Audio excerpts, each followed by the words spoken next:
Kita telah pun mengarahkan Pharma bersama-sama dengan LPP, Lembaga Pertubuhan Peladang, iaitu bekerjasama dengan Pertubuhan Peladang Kawasan untuk mewujudkan pusat pengumpulan. Supaya setiap produk petani ataupun produk nelayan tadi dibawa ke pusat pengumpulan yang akan dihantar ke pasar tani dan sebagainya. Jadi daripada lapisan tadi, kita mesti mengurangkan lapisan. Mana cara pertama untuk mengurangkan orang tengah adalah mengurangkan lapisan. Daripada konsep from farm to table. Akan diteruskan from sea to table, akan kita laksanakan. Dan kalau tak boleh dilaksanakan direct daripada nelayan ataupun petani terus menjualnya, kita wujudkan hanya satu layer saja lagi. Tetapi pengumpulannya oleh agensi kerajaan juga, iaitu Pertubuhan Peladang Kawasan ataupun Pharma, yang mana kita tidak akan mengambil keuntungan seperti yang dilakukan oleh orang tengah. Itu yang pertama, untuk mengurangkan peranan orang tengah. Yang kedua ialah kita mengurangkan rantaian nilai. Yang selama ini nelayan, saya ambil contoh nelayan paling senang, yang selama ini bergantung kepada orang lain, yang akhirnya mereka terpaksa berhutang dengan orang lain tersebut. Siapa-siapalah orang lain tu.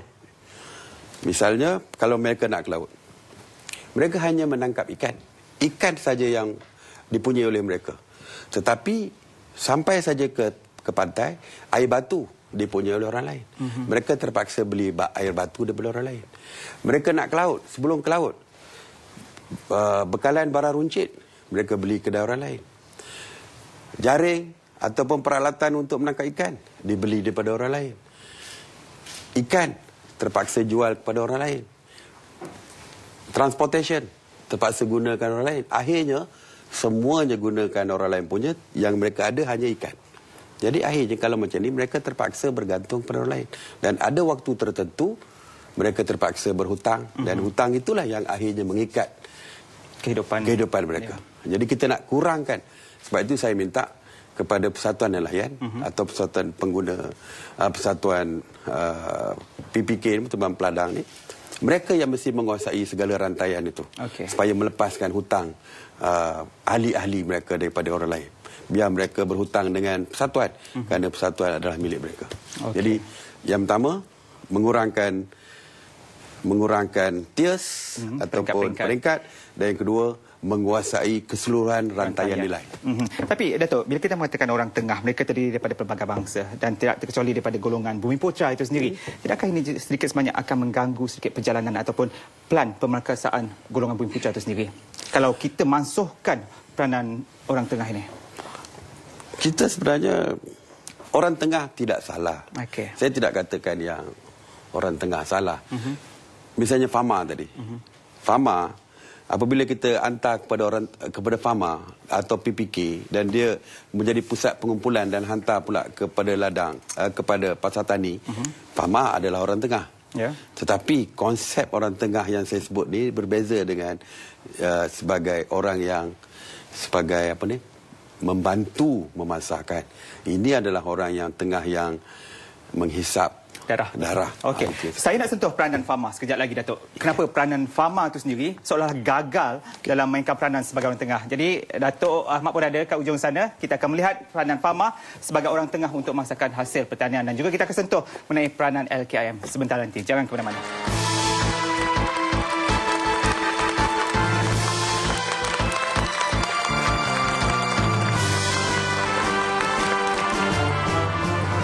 Bersama dialog pada malam ini, dan salah satu daripada rakan-rakan Facebook yang memberikan peranan, memberikan pandangan dari Mat Rozi Hussein, let the expert do it. Dan daripada ZBY YB di sini katanya, agensi seperti Pharma dan LKIM memainkan peranan penting, di mana Pharma harus menjadi penstabil harga dengan memaklum atau menyenaraikan nama pemborong dan harga mereka yang diterima. Dan kini Datuk, sebelum kita bersama Datuk Ahmad sebentar nanti tentang Pharma ini, kita melihat di bawah kementerian ada agensi yang mainkan peranan pemasaran, khususnya Pharma. Tapi rakyat masih melihat keberkesanan Pharma sendiri mainkan peranan dalam aspek membantu memainkan peranan sebagai orang tengah. Sebenarnya ramai yang mempunyai tanggapan yang agak salah. Saya tidak menyalahkan orang ramai. Tapi mempunyai tanggapan yang agak kurang tepat terhadap Fama ni. Misalnya ramai yang saya pun mendapat aduan sebagai wakil rakyat. Dia kata kenapa Fama tidak mengambil barangan mereka. Kalau mereka offer minta Fama beli kan. Fama juga apa beli produk orang kampung misalnya, dia juga akan jual produk tersebut. Mengumpul dan menjual. Bermakna yang mereka keutamaan bagi Fama juga adalah melihat dari segi kualiti produk yang nak dibeli. Dia tidak boleh beli produk semata-mata beli dan lepas itu akhirnya melanggung kerugian, tidak boleh dijual produk tersebut. Jadi kualiti merupakan satu faktor yang penting. Jadi kadang-kadang produk ia tidak berkualiti yang menyebabkan Fama tidak boleh membeli ataupun membeli dalam harga yang murah. Itu yang pertama. Yang keduanya kadang-kadang dari segi volumenya kecil. Biasalah kalau volumenya besar, biasanya akan diberi harga yang berbeza dengan volume yang kecil dan sebagainya. Jadi sebab itulah kita nak wujudkan pusat pengumpulan tadi supaya boleh dikumpulkan kalau melibatkan volume yang kecil. Tapi kalau dari segi kualiti masih lagi Fama terpaksa tidak boleh membeli harga yang tinggi dan sebagainya. Itu dari segi harga. Okey, saya terus kepada Dato' Ahmad Ishak sebagai Ketua Pengarah Fama. Ini sebenarnya persepsi. Kalau persepsi tak ada betul, tak ada salah. Ini pendapat. Jadi bagaimana Dato' melihat bila persepsi ini dilontarkan oleh orang ramai terhadap Fama yang dikatakan gagal untuk membantu golongan petani khususnya untuk sebagai orang tengah dalam memasarkan produk mereka? Seperti mana yang kata Datuk Seri Menteri tadi, bahawa dalam kita melaksanakan pemasaran, apa yang penting adalah kita kena faham apa kehendak pasaran berkenaan. Okey. Jadi kalau kita lihat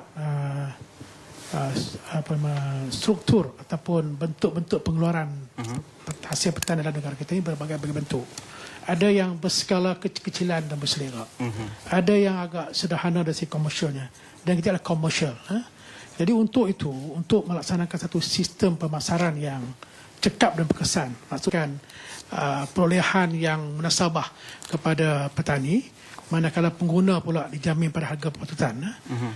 Untuk itu kita pun telah mengaturkan pelbagai strategi dan program lah. Umpamanya kalau di peringkat ladang tu kita telah susun balik semula kepada petani-petani supaya mengeluarkan apa yang pasaran nak.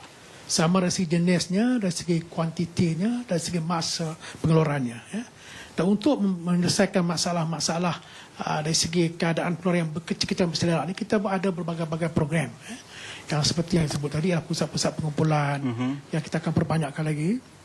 Itu juga dengan agrobazar kedai rakyat di seluruh negara yang berpandangan untuk mengutip hasil-hasil dan sudah dipasarkan ke tempat-tempat penggunaan.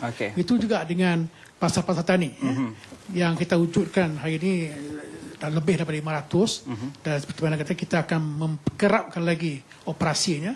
Dan hari ini alhamdulillah lah daripada 500 lebih pasar tani yang ada, kita telah dapat beroperasi lebih kurang 838 kali. Dan kita akan gerakkan lagi ini untuk kita kuatkan lagi operasinya dengan mengadakan pelbagai lagi infrastruktur seperti pasar-pasar tani kekal yang dapat beroperasi seharian.